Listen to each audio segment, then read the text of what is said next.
Welcome to this Gene Keys Discovery session on Integral Human Design. We want to invite you to come with us on a journey into your essence with today's topic. And to just make our way into it, I would first want to invite Richard to say some words about the Gene Keys synthesis as the general frame that we're moving into now. Thank you, Werner, and welcome everyone. Yes, the Gene Keys synthesis is a synthesis of 12 different approaches or windows, really, into the matrix of the Gene Keys. And the Gene Keys are all based on the concept of unlocking the higher purpose or the genius that's latent in your DNA. And so these are all tools that are exploring this great change that's taking place across our planet. So here you have the examples of the 12, and we'll be exploring these through different discovery sessions over the months and years ahead. So we're doing our first one on integral human design. So I'd like to welcome everyone to explore through this one window and to look in through this at how the Gene Keys can be used in the human design matrix. And so I'd like to welcome everyone who either comes from the human design world or is already well versed in human design, and also all those people who are newcomers to human design. Integral human design is an introduction to an amazing new world that's all about you and who you really are and what's inside you. Thank you, Richard. So, as one approach to raising our consciousness, Integral Human Design has taken the matrix of the human design system and placed it into a wider frame of reference called the integral approach. We'll talk about this later, but before we do that, we would like to introduce ourselves. Some of you might know us personally, but we give you some pictures in case you have never seen one of us personally.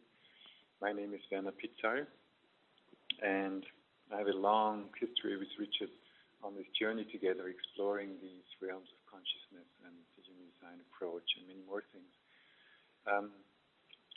I'm basically a psychotherapist in Austria that has moved into integrating different approaches. I started out my professional career as a Neo-Reichian body worker some 25 years ago, and then I learned how to categorize people into breathing types and feeling types, like pain type and fear type, and so it was more a focus on dysfunctioning people that was useful and kept people more alive when we worked with the breathing. But then I realized that working just with the body was not enough to just make long-lasting effects and provide really happiness to the client. So I trained in some psychotherapeutic schools like Gestalt and a little bit of psychoanalysis and relationship coaching and systemic therapy over the years. And then so my approach changed to more body-oriented psychotherapy, and then eventually I realized that I always was in a kind of repair approach in psychotherapy. It was always like rearranging the deck chairs on the Titanic, because it didn't really produce lasting results. What I found for me personally and in all the psychotherapeutic work is that only genuine love and really empowering people to live from their essence did produce lasting results. And so I stepped out of this deficit and shadow-oriented description of patience and searched for a more positive and growth-oriented approach, like a developmental model, which I then found in the integral approach. And more or less parallel to that, I met human design, and I was totally fascinated by the accuracy of the description of the type of the human being. And when I started to use this like aside, I talked to the people in the coaching situation, and that I map a side of me, and I was really impressed by the accuracy of the description of the type of person I was working with. So it was like an X-ray handy while you were doing an operation. So I started to really blend these approaches, and integral human design is the result of a long distillation of all these things that I came from. It was about 8 years before I really started to give birth to integral human design. And the main thing about it is that it takes this two-dimensional display of the human type that is shown in this body graph. We'll show it to you in a minute for those who haven't seen one. And it takes this two-dimensional display and completes it with a third dimension of development, a spiral of evolution and growth. So we have a way to go with our imprint. And most of this journey are really connected with Richard again and again and again, and we kept inspiring each other, and we had a very strong connection from when we first met in Ibiza, gazing in each other's eyes and knowing we are on a journey together. And I hand it over to Richard to say a few more words about our journey. Thank you, Werner. Yeah, we have had a journey, and it's amazing watching how our relationship has evolved over the years, and how much, as Werner, as you said, we've been inspiring each other. And Werner has been incredibly helpful for me as someone who's really given structure and form and organization, especially, to some of the things that I've been inspired by. And also he's had a real gift of helping me to synthesize them and pull the different strands together. So that's really what you're looking at now, many years of exploring insights together, supporting this emergence of a global consciousness, and these strands all coming to one thing. And so we have both been on this journey, as Werner said, with human design. And I think in different ways, perhaps we both found it that there were limits to it. There were limitations that we wanted to stretch ourselves beyond. And so my personal journey took me into the creation of a new kind of language, which is based on what's called a spectrum of consciousness, which we'll be introducing later. And that language that came out of the hexagrams of the I Ching and the codes of the human design body graph, it's now become a whole new synthesis that's now called the gene keys, the 64 gene keys, which I now have understood are the foundational codes of consciousness. And in human design, they're the old gates in the body graph, and of course they're the hexagrams of the I Ching. So what Werner and I are now doing is collaborating, and as I said, and bringing all these threads together. And he's a core member of the Gene Keys team. So we're integrating our new vision of integral human design into its wider context. And we'll be sharing our new expanded view of the body graph and its potential. And this is really the introduction for everything that's to follow in integral human design as we unravel the new teachings. And then we will be diving into deeper applications of it. And incidentally, we are going to be packing quite a lot into this next 60 minutes. So buckle your seatbelts and remember to relax, because it's all recorded. You can always go back over it afterwards. So that's always good to remember that as we journey in, just to relax and enjoy. I hope you really enjoy the little journey we're going to take you on. Thank you, Richard.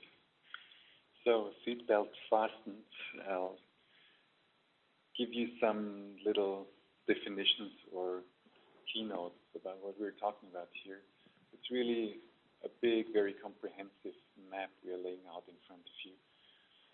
Integral human design, as I said, it places the main elements of the human design knowledge into a wider frame of reference, which is known as the integral approach.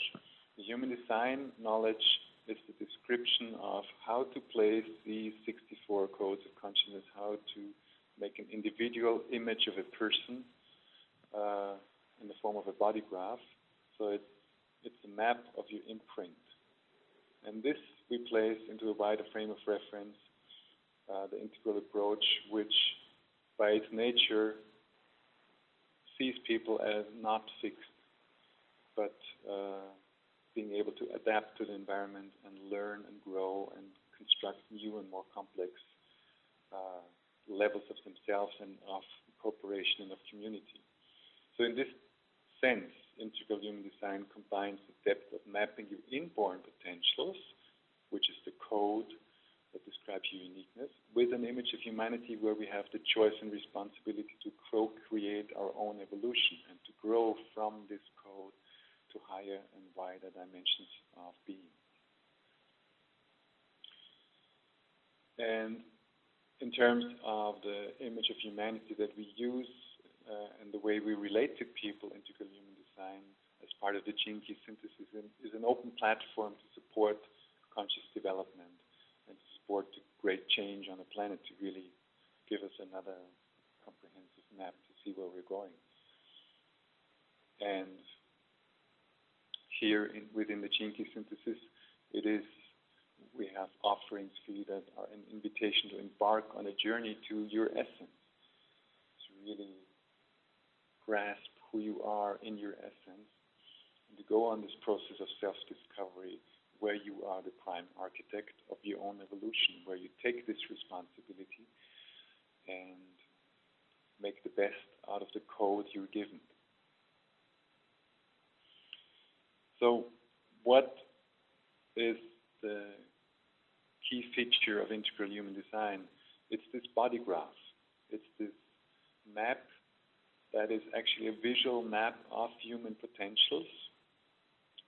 And as such, it provides a bridge between the human design system, where this body graph originally came from, and the gene key synthesis, which is how we understand these 64 codes of consciousness now. Integral human design offers a fresh interpretation of the body graph, and we'll show you in a minute what we mean by that. And it is one of many aspects that help us to understand and embody the teachings of the 64 gene keys.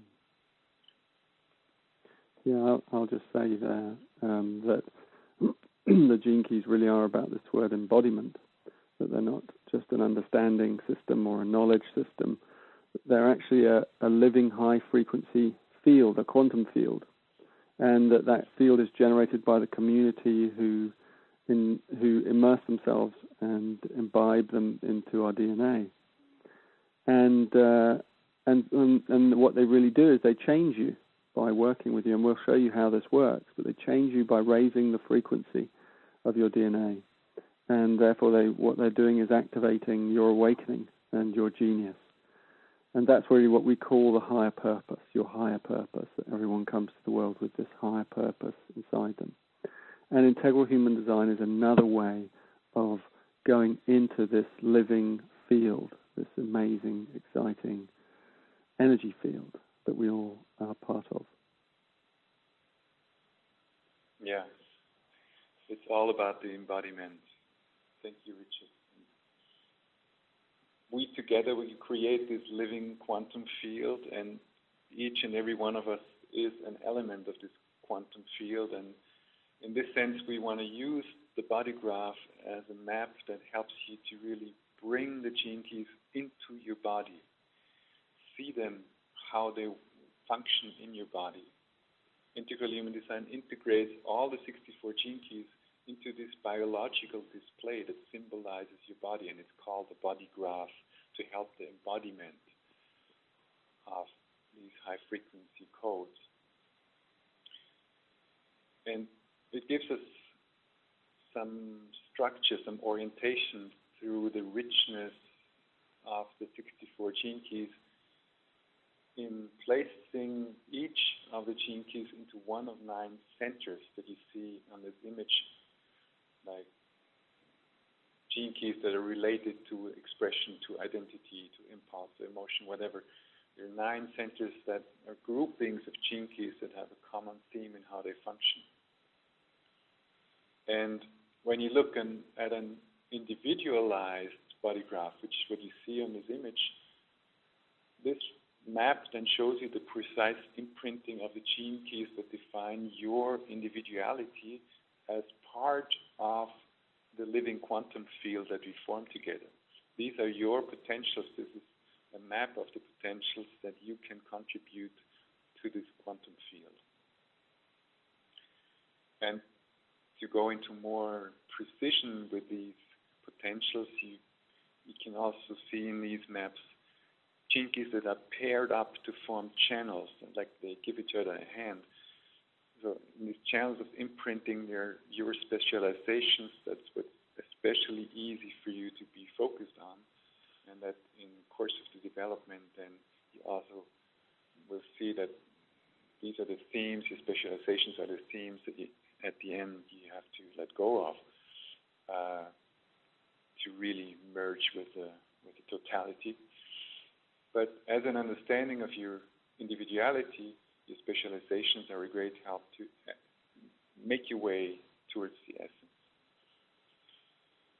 And this map connects all the gene keys through 7 streams. And at the end of this introduction, we'll give you a little example of how this works. It's like another way of grouping gene keys into common ways of functioning, so we can see how the gene keys really work together. So for a person, for one human being, this personalized map provides an overall picture of the type of person you are, which is what stays the same throughout all your development.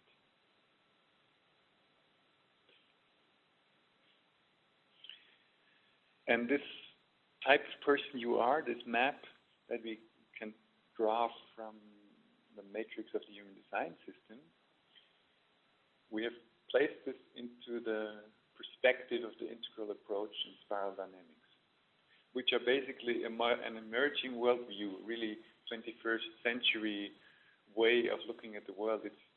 They describe an open-ended evolutionary spiral that integrates all dimensions and perspective of consciousness. So that's a vast field. And the main thing we want to take from this here is that it brings in this notion of growth and development. That's what's symbolized with this spiral. These approaches allow us to look at life through the eyes of all life forms, from the most primitive elements to the most transcendent awareness. And that's the journey we go when we move towards our essence.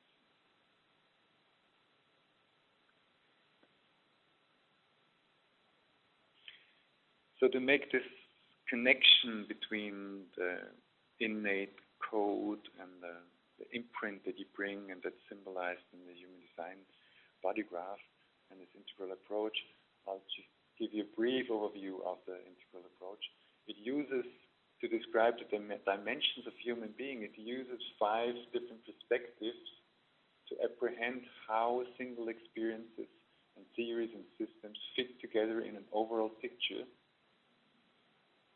So in this approach, they talk about quadrants of apprehension, and which is basically, I'll show you in a minute, and levels of development, this concept of altitude that you have in different approaches to spirituality, and lines of development that you can develop further in one aspect and not so far in another aspect.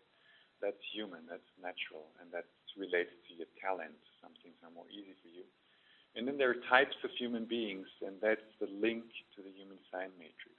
And there are stages of consciousness, just the stage where you're in right now that is independent of all the rest. So if you look at the whole map, it's quite complex, and we won't go into that. It's just a map. And with the body graph, with all we're talking about here, it's very important to remember that the map is not the territory, and the map is here to provide you with the information you need right now to move on to the next level or take the next step. But then it's very important to let it go again and not get stuck on the map. We introduced this here to just provide a frame for what we talk about in integral human design. for most people, at least that's how it was for me, why do we go on the journey? We go on the journey because at some point we might have a kind of a peak experience, like a direct experience of essence, something that happens to us where we know by experience in our body that there's something else. And Rumi says this so nicely in this poem, where the lover is the love, the horizon and everything within. Sometimes we have this grace of coming into contact with our essence through a peak experience, through being in a state of consciousness that shows us where we can go, that shows us more of our potential. And Ken Wilber, in the integral approach, he says that states are free and stages are earned. States, you can have a state, a peak experience where you say, where the horizon opens for you, and then sometimes you fall back, and then it's about moving through the stages to eventually reach this state that you have tasted and touched in the first place, because you have gone through a development. And that's what's supported in the gene key synthesis and in integral human design, to go on this journey to your essence, to reach the stage of development where you're one with your deepest awareness, with your deepest consciousness.